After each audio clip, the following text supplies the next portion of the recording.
Bonjour, nous arrivons au module 3 qui s'intitule « Savoir vivre avec les autres ». Vaste programme.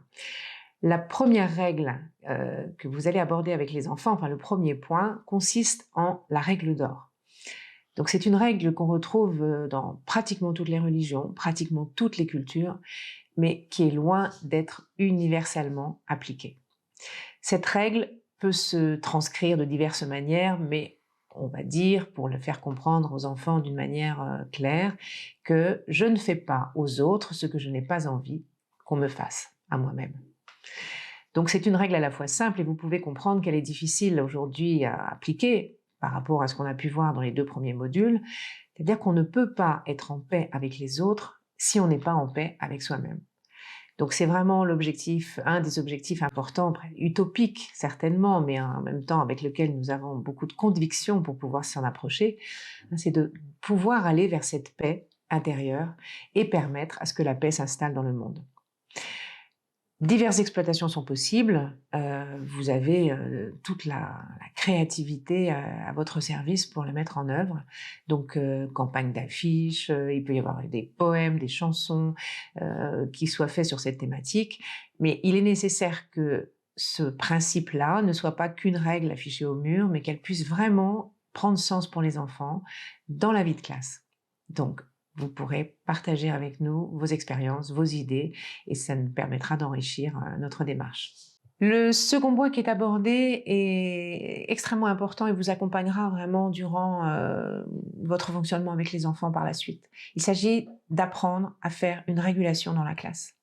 Le principe de la régulation, en fait, c'est vraiment un outil puissant pour désamorcer les conflits.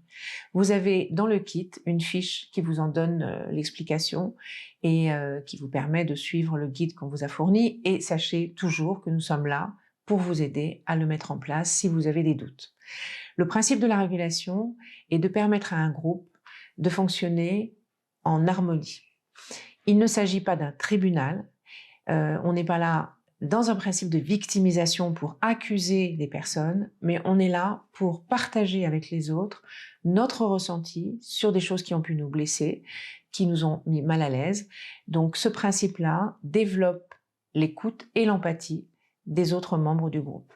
Et rien que cela, sans arriver à un processus de régler les conflits d'une manière précise et adaptée avec des outils différents, rien que ce principe de s'écouter développe effectivement l'empathie et permet de résoudre 80% des problèmes et en tout cas d'éviter qu'ils puissent perdurer, s'installer d'une manière dommageable pour les enfants dans la classe. Nous abordons maintenant le troisième point qui correspond aux signes de reconnaissance. Les signes de reconnaissance font partie de ce qu'on appelle les besoins fondamentaux. Nous avons 3 besoins fondamentaux pour nous sentir en équilibre et en paix, qui sont le besoin de sécurité. Alors, vous avez pu, et vous pouvez le percevoir à travers le travail que nous avons fait dans les premiers modules, que apprendre à s'exprimer au niveau de ses émotions, visiter ses croyances limitantes et savoir coopérer avec les autres participe à ce besoin de sécurité.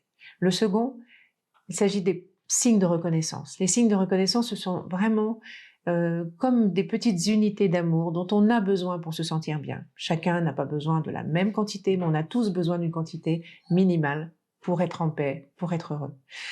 Donc là, nous avons élaboré un certain nombre d'exercices qui va vous permettre de piocher et de pouvoir expérimenter selon vos souhaits pour favoriser cette circulation de signes de reconnaissance et participer au bien-être des enfants et donc de l'ambiance de la classe.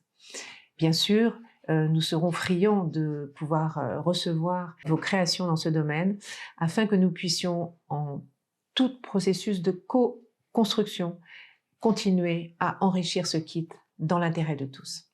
Donc déjà, merci pour ça.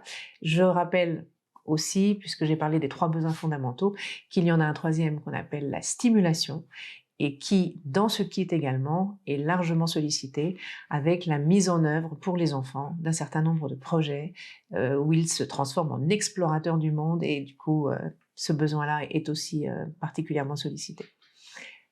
Merci de votre attention.